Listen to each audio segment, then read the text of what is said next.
Yo, what's going on, y'all? It's Combo Breaker 99. I'm back with another quick video. All right, y'all, I want to talk Mackenzie Dern and her current path in the strawweight division. Now, I know a lot of people are going to disagree with me, but I actually feel like Mackenzie Dern, she's starting to get it. You know, after coming back with a strong first-round submission win over Randa Marcos, I think that she's really getting into a groove and she's starting to understand her opportunity even more. You know, once you look past all the hype that was and is surrounding her, you know, she seems to be a lot more focused now. And I'm not just basing that off of the performance against Randa alone. I'm talking about the lead up as far as her training, you know, her weight cut and the confidence after the fight. You know, she's kind of been showing a different confidence after this fight now because, you know, some of the things she's been doing. But as far as like her training and just, you know, the performance, I've never seen her put everything together like this and look good yet since she's been in the UFC. You know, she's been in the UFC for what, 2 years now? And since then, you know, she's had some knockout wins, but, you know, she's been missing weight. She's got a controversial decision. You know, she's just kind of looked lackluster here and there. You know, sometimes she'll look good in the octagon, but some of the things she's doing outside of the octagon kind of mess up her focus, you know. So from here on, I think that if she continues to stick to this formula that she's using, you know, I think that she will be a force at 115. I'm not saying that she is right now. You know, time will tell. But if she continues to do what she do, you know, she's going to get better. Especially when you look at her physique this time around. Like, when I saw her fight against Randa Marcos, I thought she looked a lot better. You know, I thought that she was a better shaped up strawweight. You know, she looked like she belonged at 115 because usually when I see her in a fight, I'm thinking that she needs to be a flyweight or a bantamweight. But this time she actually looked like she didn't really have to kill herself to make strawweight. So whatever it is she's doing this time around, she really needs to stick to that. And another reason, like I said, is that she's finding her focus is because I saw on her Instagram how she called out Angela Hill. You know, this was like a week after the Waterson-Hill fight. You know, she had posted like on her IG story that, you know, she wanted to fight with Angela Hill. And I was like, okay, well, if she wants to fight Angela Hill, that's cool. Because that's telling us now that, you know, she wants to move up the rankings.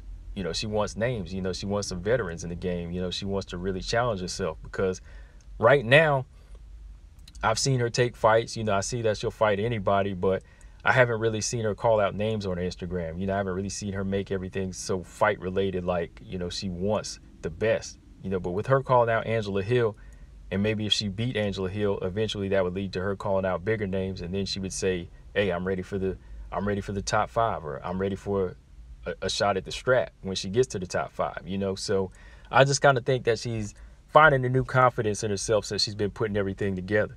And maybe it's because people talk too, you know, like I know a lot of people bash her, you know, a lot of people I know on my channel bash her sometimes, but I criticize her. You know, I try not to bash her too much because, you know, I know she is a 20-something. You know, I've been a 20-something before too. So, you know, I know that a 20-something is going to want to wild out. They're going to want to party and try different things. But, you know, for her, people are going to be harder on her because she's in the UFC. They expect more from her. You know, once you get that contract at an early age, you got to take it. You know, because there's a lot of people who didn't get a contract in the UFC. A lot of MMA fighters that retired that probably wanted a UFC contract at one point, never got one. So if they criticize her, it's for good reason, because they're saying that, yo, you got this opportunity and you ain't really taking advantage of it. Come on. You know, that's why a lot of fans are like that too. They feel like she's not buckling down enough. But like I said, I think she's kind of finding that focus now. She's kind of putting it together, saying that, you know, hey, I am this young. I got to take advantage of it now.